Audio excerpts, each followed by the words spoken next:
Hola, en esta ocasión vamos a estudiar lo que es la integral compleja. La integral compleja se obtiene a partir de una sumatoria. Para ello vamos a necesitar una función para integrar. Para este ejemplo vamos a utilizar z menos i. Vamos a utilizar también una curva sobre la cual vamos a integrar. Vamos a necesitar también los límites de la integral, lo que nos indica que es la integral sobre la curva c de la función z menos i. Esto también lo podemos escribir a partir de los límites de integración. Lo que nos indica esta expresión es que la curva c se va a integrar con la función z menos i en la dirección de a a b. Es decir, cuando tenemos los límites de integración de esta forma, nos indica la dirección en la cual vamos a integrar. Pero, ¿en qué consiste? Vamos a verlo gráficamente. Aquí tenemos el plano complejo. Vamos a definir una curva. Es la curva y igual a x cuadrada.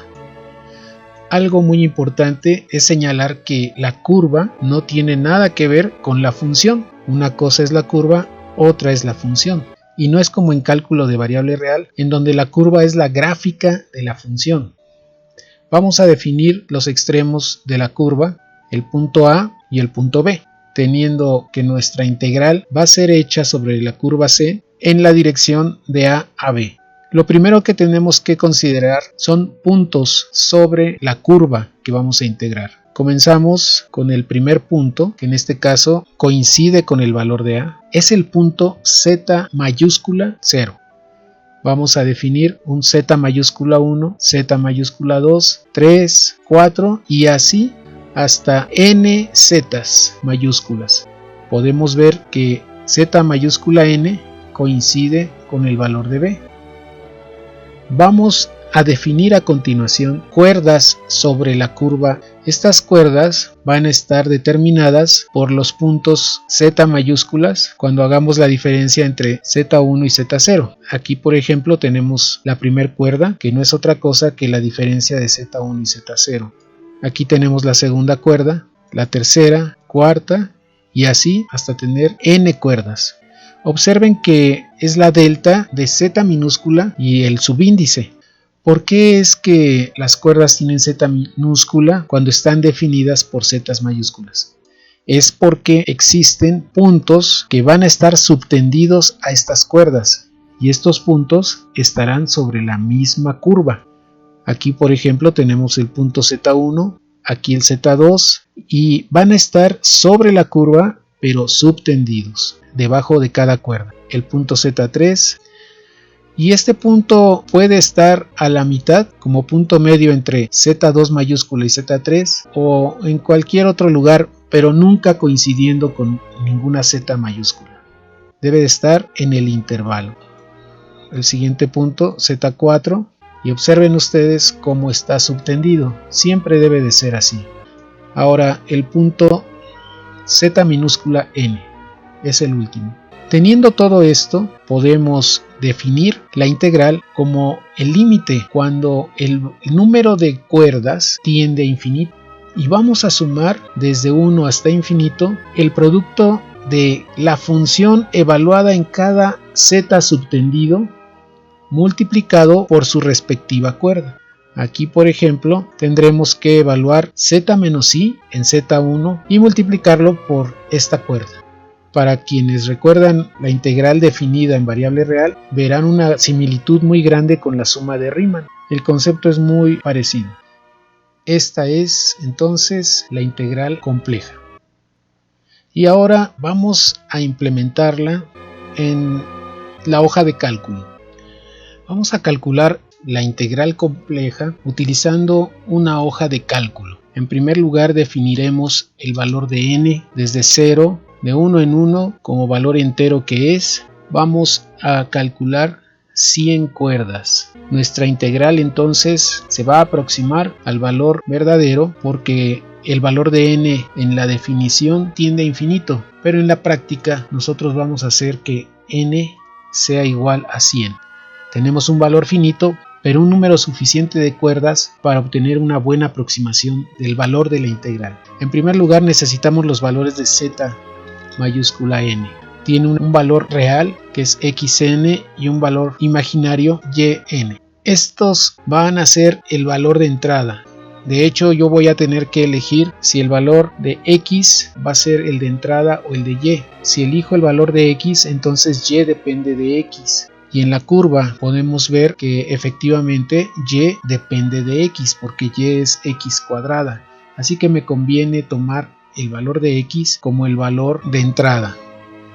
X va a variar desde 0 a 2. Volvamos a la hoja de cálculo. X empieza en 0 y y va a ser el valor de x elevado al cuadrado. Para el valor de z mayúscula 100, el valor será 2 y el valor de y, aquí lo copio, pegamos aquí, será 4. Y coincide con nuestra gráfica. Comenzamos en z0, que es 0 más 0i, y terminamos en zn, que es 2 más 4i. Voy a dividir la vista para que sea mucho más fácil observar cómo se va formando la hoja de cálculo. Así que mis valores de entrada dependen del valor de x. Eso significa que el intervalo de x, que va desde 0 a 2, lo voy a dividir en 100 pedazos iguales. Esto es por practicidad. Para ello voy a definir una constante que va a ser el valor del intervalo, el valor último menos el valor inicial, el valor total del intervalo, y lo voy a dividir entre el número de cuerdas, que en este caso están dados en la celda B103, que es igual a 100. Esto significa que cada pedacito en el cual se está dividiendo el intervalo en x, va a ser de 0.02. Eso significa que para z mayúscula 1, la parte real va a ser el valor anterior más esta constante, que la voy a dejar anclada con signos de pesos antepuestos a la columna y al renglón. Esto lo pueden hacer fácilmente apretando la tecla F4 y de ahí recorro la fórmula hasta n99. No puedo recorrerla hasta 100 porque 100 es un valor de entrada. Pueden observar cómo se va incrementando de 0.02 en 0.02, en 99 es 1.98, el siguiente pues ya es 2. En el caso de yn, que depende de x, recuerden que y es igual a x cuadrada, simplemente arrastro la fórmula dándole doble clic en este cuadrito que aparece en el lado derecho inferior. Doble clic y se llena. Con esto tenemos nuestros puntos sobre la curva. Podemos graficarlos para observar si estamos haciendo bien las cosas. Insertamos una gráfica de dispersión solamente con puntos y podremos observar que se trata de la parábola. Eso significa que los puntos z mayúsculas los hemos definido correctamente.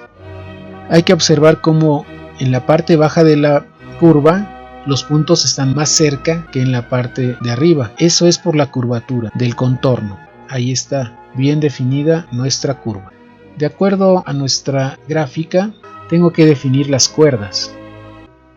Recuerden que aquí la z es minúscula. También tiene una parte real y una parte imaginaria, solo que no empieza en 0. Las deltas de z empiezan a partir de 1, 2, 3, pero no hay una delta de z0.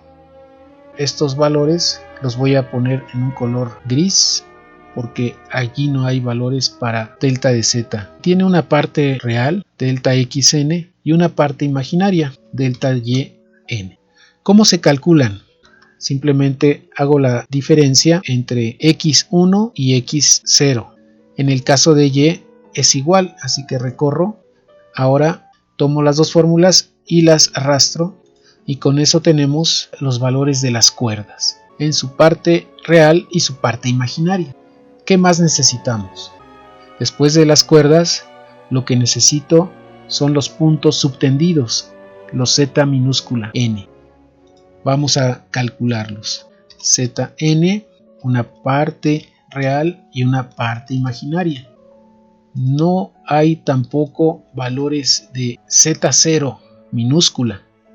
Comienza también a partir de 1. ¿Cómo los voy a calcular? Tiene que ser un punto subtendido. Voy a tomar el valor medio entre las X que definen Z0 y Z1. Por ejemplo, si Z1 tomara el valor de 0.6, a Z1 lo voy a poner justo a la mitad en 0.3. Esto va a ser muy fácil porque es el punto intermedio en el intervalo X. Por ejemplo, a Z2, si Z1 mayúscula está en 0.6 y Z2 mayúscula está en 1, lo voy a poner en el punto intermedio 0.8. Es el punto intermedio en las X, porque la X va de 0.6 a 1, entonces el intermedio es 0.8 y ahí es donde voy a definir al punto Z subtendido. Volvamos a la hoja de cálculo. Como son 100 cuerdas, vamos de 0.02 en 0.02. La fórmula para el punto medio se trata de sumar los dos valores del intervalo y dividir entre 2. Es decir, la Z1 minúscula quedará subtendida y está entre 0 y 0.2, 0.1. Y arrastro. Ahí tenemos los valores reales del punto subtendido. ¿Qué hay con Y? Sigue dependiendo de la curva. Y es X al cuadrado. Copio a esta misma altura de renglón y la pego aquí. Con eso estoy calculando el valor de X al cuadrado y arrastro la fórmula. Ya tenemos los valores de las X subtendidas. Ahora, ¿qué sigue? Ya tenemos los valores de Z mayúscula, las cuerdas, ya tenemos las Z minúsculas subtendidas. Ahora lo que nos hace falta es calcular la función en cada uno de los puntos subtendidos, y nuestra función es Z menos I.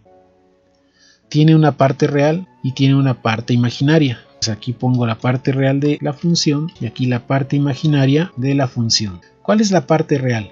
La parte real va a ser X y la parte imaginaria Y menos 1. Calculamos ahora. La parte real es X, es la X subtendida, es igual a G4. En el caso de la parte imaginaria es igual a Y y restamos 1, arrastramos. Tenemos ya calculado la función evaluada en cada punto subtendido. ¿Qué sigue ahora? Tendremos que realizar el producto de la función evaluada en cada punto subtendido por su respectiva cuerda.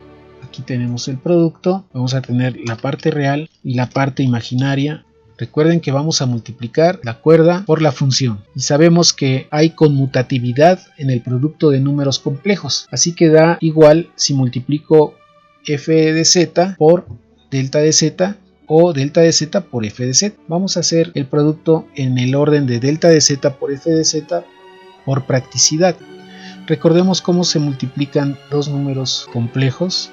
Si multiplicamos dos números complejos z1 y z2, tendremos en la parte real del producto la multiplicación de las partes reales menos las partes imaginarias. Vamos a identificar las partes real e imaginarias y para que sea más sencillo observarlos, voy a poner de un color las deltas. En nuestra gráfica están de color verde y la función evaluada la voy a poner en un color azul. Las columnas en verde harán las veces de la parte real e imaginaria de Z1 y las columnas en azul la parte real e imaginaria de Z2. Aquí tendré entonces parte real por parte real menos parte imaginaria por parte imaginaria. Parte imaginaria por parte imaginaria. Esto es entonces la parte real del producto. La parte imaginaria del producto es parte imaginaria por parte real, parte imaginaria por parte real, más parte real por parte imaginaria. Recorramos qué sigue. De acuerdo a nuestra gráfica, lo que sigue ahora es sumar todos los productos.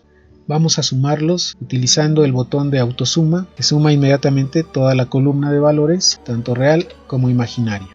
Y aquí vamos a poner el resultado de la integral. Simplemente vamos a copiar los valores obtenidos en la suma. Vamos a ponerle el formato de resultado. El valor de la integral es, si lo redondeamos a 3 cifras decimales, es menos 2 más 6i. Es el resultado de la integral. Algo que se me escapaba mencionarles es que así como graficamos los puntos z mayúscula, también conviene graficar los puntos z minúscula. Todo esto es para corroborar que estamos haciendo bien las cosas. Tenemos la gráfica de los puntos Z minúscula y también debe de observarse la parábola. Si se observa la parábola, quiere decir estamos definiendo correctamente los puntos. Las dos gráficas son muy parecidas. Eso es porque son 100 puntos definidos en el intervalo que va de 0 a 2 en X, y por eso se dibuja prácticamente continua la gráfica. Tengan estas gráficas a la mano para poder observar si están haciendo bien las cosas o no. Aquí tenemos la manera de calcular la integral compleja utilizando la hoja de cálculo. En un próximo video vamos a ver algunos ejemplos para utilizar esta hoja. Hasta pronto.